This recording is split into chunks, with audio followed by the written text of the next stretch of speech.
Welcoming to Cannes, our good friend Gregory van Hausch, the founder of the Fort Lauderdale International Film Festival, and a few other events. He was kind enough to accept to talk to us and tell us more about the festival he's been running for a couple of years.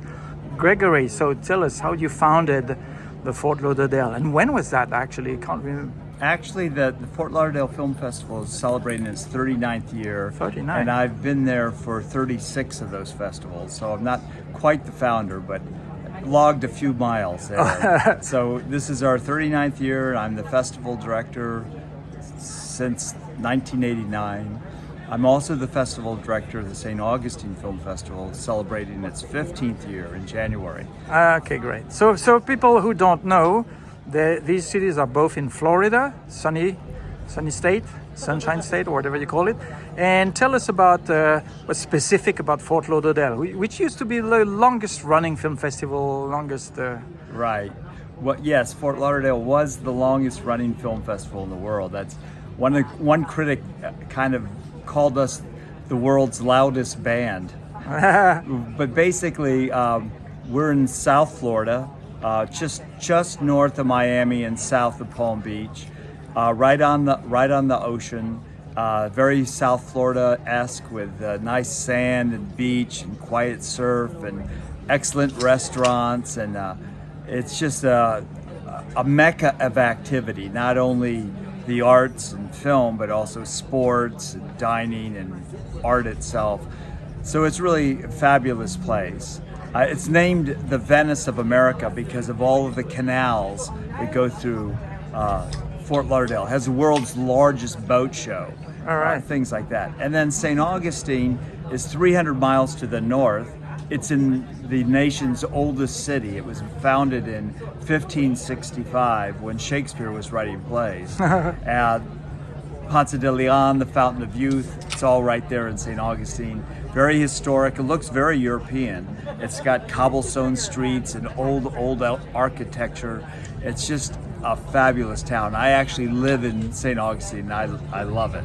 Okay, so Fort Lauderdale runs November 8 to 17 this year. Right. And the 15th annual St. Augustine Film Festival runs January 9 to 13 in 2025.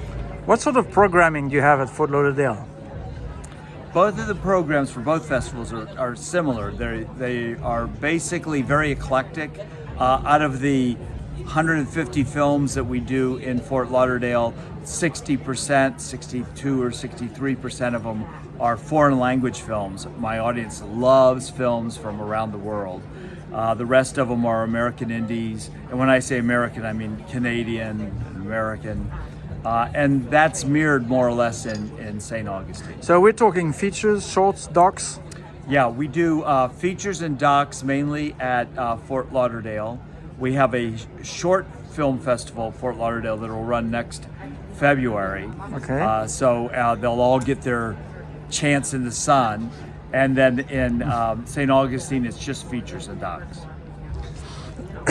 And as a festival goer myself, I experienced a very warm welcome and a very dedicated community.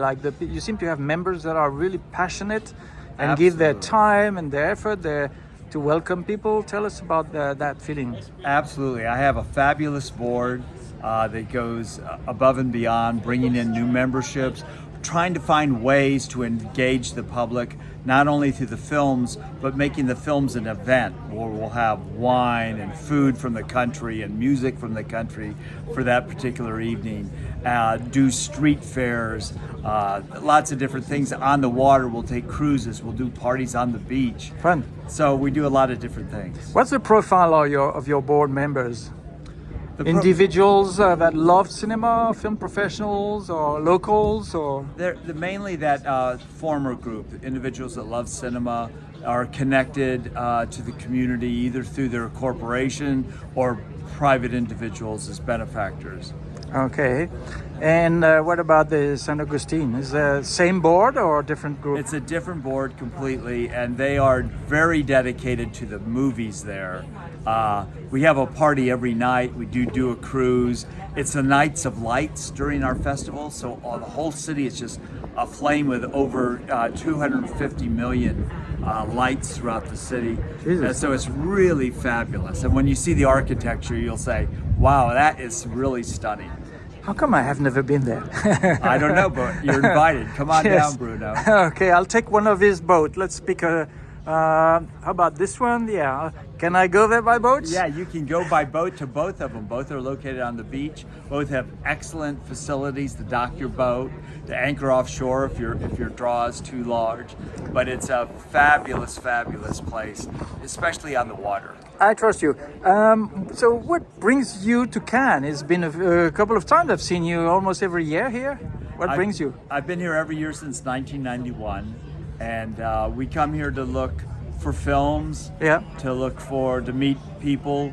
And thanks to you and filmfestivals.com, we've met so many people that would never have known about us without you and what you do. So that's why we're here, dude. This is the center of the world for motion pictures. We recognize that. We want to be part of it. Yeah, I totally agree. And if you know your way here and you start knowing after, let's say, 5-10 years, then it's an amazing resource, an amazing source of potential networking. And you meet important people in the street, in the lobbies, in the...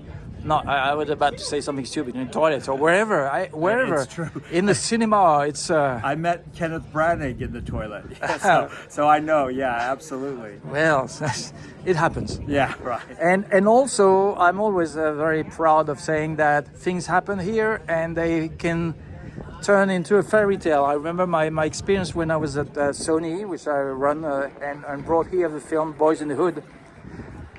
Basically, it built the career for John Singleton. And at the end of the festival, my boss, the head of the studio, told me, well, fantastic festival. Thank everyone in your team.